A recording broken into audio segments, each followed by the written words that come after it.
우려했던 3차 감염이 확인되면서 5명의 환자 모두 첫 번째 환자 같은 공간에 있었던 적이 없는 것으로 나타났습니다.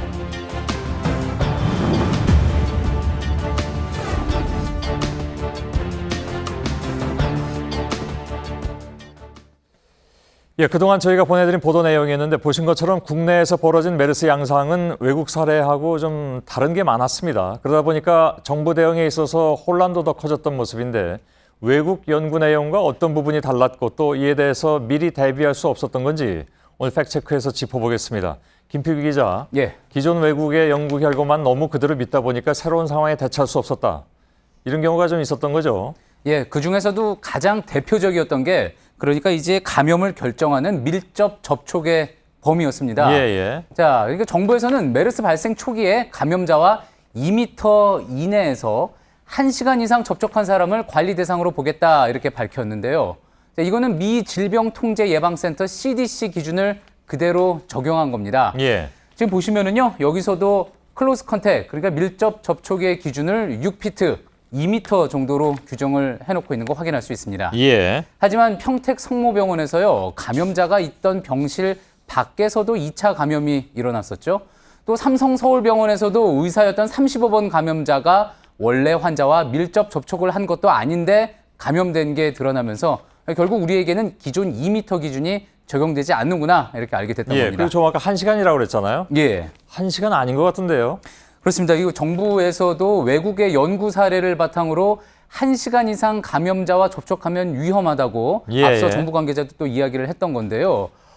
어제 서울 아산병원에서 바로 어제였죠. 서울 아산병원에서 확진 판정을 받은 청원경찰 6번 환자와 접촉한 시간이 단 10분이었습니다. 예. 그리고 WHO에서는요. 한국에서 5분 접촉 후 감염된 사례도 있다고 밝혔는데요. 예. 결국 오늘 질병관리본부에서는 2m 이내 그리고 또 1시간 이상 접촉이라는 이 기준을 앞으로 수정할 가능성이 있다 이렇게 밝히기도 했습니다. 하여간 한국에서 이게 메르스가 전염되는 그런 경로 내지는 시간 때문에 연구가 다 바뀌어야 되는 그런 상황이 돼버렸습니다. 결과적으로 보자면. 원래 그리고 또 하나는 전 세계적으로 3차 감염자는 없다.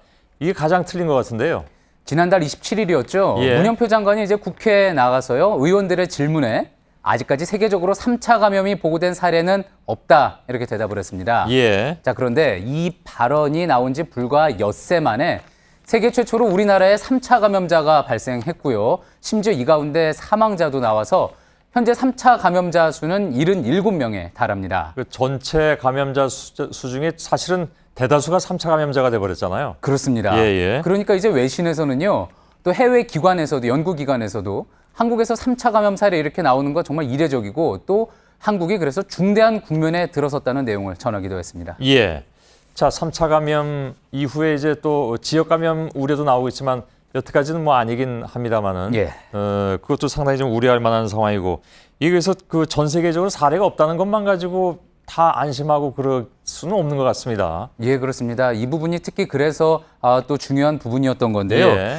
또 하나 이제 지적해 볼 게 있습니다. 정부가 최장 14일이라고 했던 바이러스 잠복기 있지 않습니까? 이 부분에 대해서도 혼란스러운 내용이 좀 있는데요.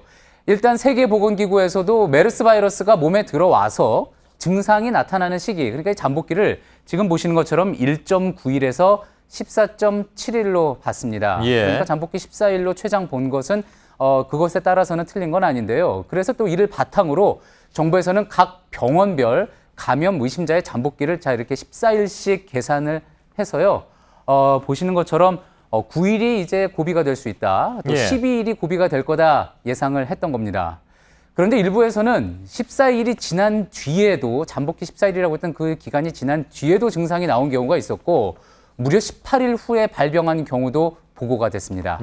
그렇다면은 언제 과연 메르스가 한풀 꺾일 거냐에 대한 이 정부의 예상 자체가 흔들릴 수도 있다는 이야기인 거죠. 그 왜 이렇게 그러면 해외 연구 사례하고 우리하고 다릅니까? 예, 뭐 사이언스지에서는 이런 이야기도 나왔습니다. 한 과학자 이야기를 입을 빌어서요.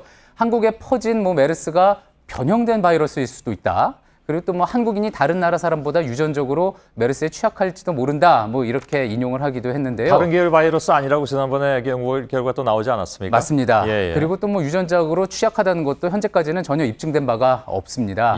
그렇다면 왜 이런 차이가 났을지 국내 전문가에게 들어봤습니다.